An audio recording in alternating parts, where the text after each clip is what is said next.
naman akla. Narito tayo ngayon upang matunghayan ang napakainit, nagbabaga at talaga namang usap-usapan at maraming pinaka-inaabangan na issue ni Ate Erica. Sa pagpapatuloy ng ating istorya ay bumalik nga si Kalingap Val Santos Matubang sa bahay ni Lola Miguel upang ma-interview si Lola Miguel dahil may nakapagsabi nga kay Kalingap Val na mayroong pagsubok na kinakaharap sila Lola Miguel. Moria. Nagtampot ka na sa kanila? Kung sakaling bumalik, may tawad, tanggapin mo? Kahit na po. Masakit na sa loob, ano? Simple po sa ginawa lang yan. Kahit pag ikaw na, pag ikaw na sugatan, pero may tilat yan. Pero mahal mo sila tayo, noon pa. Noon po, mahal ko yan. Hatid sundo, nung maliliit pa yan. Sama-sama ko yun sa pahila ng Karabaw. Ngayon, wala na. Wala na. Hindi ko hinihiwalay sa aming mag-asawa yan, dalawang yan. Maliit pa, nasa kumpa po kami sa Labo, sa Malasugi. Hindi kasama sila. Maliit pa po yun. Maliit pa lang. Hindi ngayon, ibang ugali. Nasa pa kayo magulang yan, yung tatay niya? Ay, na-aksidente po, taga Mindanao yun, taga Namatay na. Agusan del Sur. Patay na. So, ikaw na nagpalaki. Kami yan nagpala. Ilang taon yung namatay yung tatay nila? Ilang taon sila, Erica, si Laminon? Siguro, mga grade 6 po yan. Ang mga bata pa. Ilan sila magkakapatid? Dalawa na sila? Dalawa lang po yan. Kaya nalalagaan namin, tuwa-tuwa nga ako, unang apo ko sa babae. Minalmahal ko. Eh, paglaki, nagkasungay. Wala na aking mga bata ito. Nilimot na yung nilakihan nila. Kung saan ang galing? Hindi ko manunuha ang tanggal, mga ugali na pagkagayon. Yan, bayaw ko yun. Isita man sa amin. Galabo yan.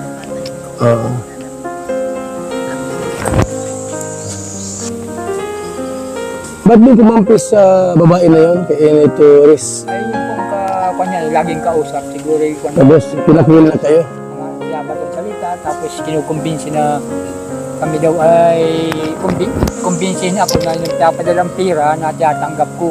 Hindi magtatanggap. Siguro ang ibig sabihin, umuki akong umuki para magkakwarta sila. Tapos hindi ka binibigyan. Wala naman. Hindi man ko interest sa kwarta nilang ibigay sa akin. Bakit? Nagkakapira naman ako. So, para paano, yung mga anak ko naman nabigay sa akin, mas 500. Yung anak naman ko nagtatrabaho doon, 1,000, 500, ganyan na napadala naman sa akin. Pag ako'y nalagas-lagas dito, may kwarta din na ako dito. Hati naman kami ng may-ari. Kaya hindi ako interest man sa kanilang. Ilan taong ka na tayo? Ako na ay, 60, na ako, double 6 na. 66 si nanay. Ano yan, 63. Of my word. Magdidimanda pala po. Kayo ang sumira. Dito nga ay nalaman ng mga tao na mayroon palang hidwaan sa pagitan ni Lolo Miguel at ni Ate Erica. Ito kasi dahil iniwan na lang daw basta-basta nila Ate Erica ang pamilya na talaga namang nag-aruga sa kanila simula bata pa sila ng kanyang ate. Pamilya at buhay. We'll see you in the court. Baka sasablay, maubos yung ipin mo. Ano kaya yung topic natin dito? Di ba pira at ikaw ang may hawak? Yung pira, hindi si May. Ikaw pala may hawak? Wala akong pira hinahawakan dyan. Ha? Wala akong Yan o. pira. Dahil kayo ang bumili ng mga gamit. Utos lang ni Silami. Utos yun yung si Silami. Anong gamit yung binili niyo tayo? Yung simento, ganun, yung mga abribe, yung mga ginagamit. Saan ginamit? Sa bahay nila. Bibigyan nga sa akin. Ikaw daw ang may hawak ng pera, hindi si May. Wala sa akin, nasa kanila. Kaninong pera yung ginamit? Pera nila o pera ni John A? Kay Jun po yun. Yun po yun. Kami po magpapatunay po doon. Hindi pera nila Hindi N. po pira Torres. po ng Ilaber. Hindi pera. Yung pira po ni John A, ang binili po doon ni Sheila May, lote sa Dait. Okay. May luto sa daip, binili. Opo. Magkano bili noon? Yung baga pong Ilmax po yun. 100. Motor, Max, Bumili pa ng motor. tricycle. Tricycle. Oh, ang dami, tricycle pa. Motor, tricycle pa. Pero ang pagkakasabi ko, ang dinig ko, yung may tricycle na yun ay pampamilya. Pero inang Sabi kanila. nila. Inang kinino? Nino nung asawa. Sino isawa? Sila Ang pangalan mo. Sheila May, asawa niya. Pero ang sabi ni John A, pang-pamilya. Ano ibig sabihin? Kasama kayo doon? Siguro po, sabi daw po. Pang-pamilya. Baka sa kanila lang. So, nasa yung Inmax na motor, Naka-irik ka po. Siya po ang ginagamit niya. Ngayon, yung pira dito sa pagawa ng bahay, kaninong pira yan?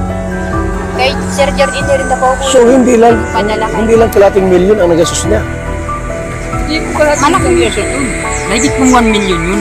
Ang alin? Ang halaga nun. Ang alin? Yung bahay ko yun. Itong bahay na ito, higit 1 milyon. Hindi ko makakapagod natin yung mga Ito po, kinuha ko mga yung nakakita. asawa nito. Yan. Ginawa ko O, ayun ang ebidensya.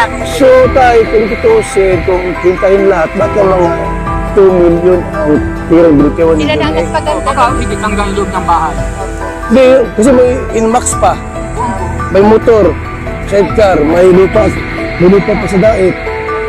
Grabe, mayaman si John A. pala, no?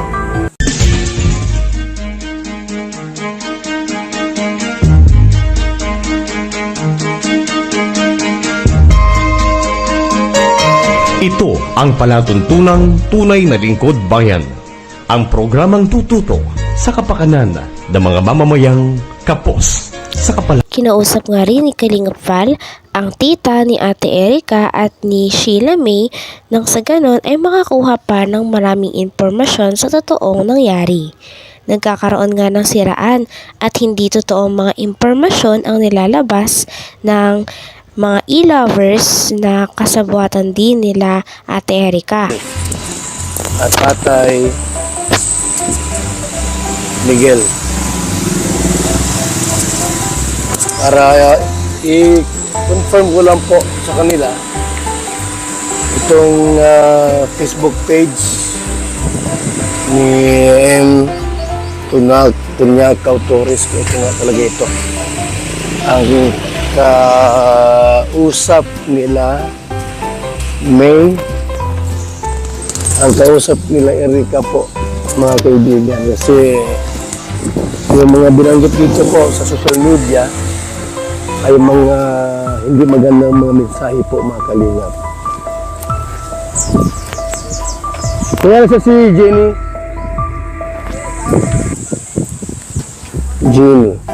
Te, may confirm lang ko sa iyo para mas Ay!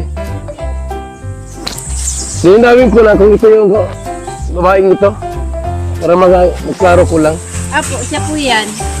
Ano ito? Apo, yung stories na sinasabi. Kasi may mensahe din sa iyo. May mensahe sa social media na basa ko lang din. Ikaw ata ang pinatamaan dito. Nandyan din po yung mga tips nila sa amin. Hmm? Hindi ko po ibon dinidelete. Make sure na may ebidensya ka. Amin. At baka warrant of arrest ang darating sa iyo.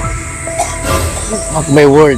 Hindi man na pala po. Kayo ang sumira sa sarili ninyong pamilya at buhay. Will see you in the court. Baka sasablay, maubos yung ipin mo. Maubos yung ipin mo. Ha? Papagunot na nga ako kuya, Ah. para guguday ngayon. Baka malunok mo yan. God bless and see you in the court. Ako, delikado ka. Panindigan mo lahat ng sinabi mo, ha? Gather some evidence, yung totoo, kasi pag hindi kayo ang kawawa, kayo ang nag-umpisa, hindi ako. Di mo nga mabanggit pangalan ko. Ibitore. Sombra mo, pakialaman sa hindi nyo naman pera at buhay. Be ready for yourself.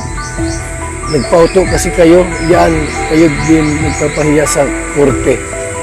Nagpauto kasi kayo, yan, kayo din, mapapahiya sa korte.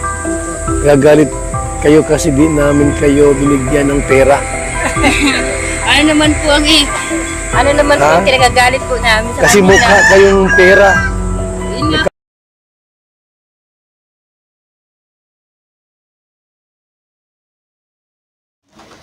Hanggang dito na lamang muna ang ating napakainit, nagbabaga at talaga namang pinakausap-usapan na issue ni Ate Erica. Maraming salamat sa inyong panonood. Hanggang sa muli. Bye!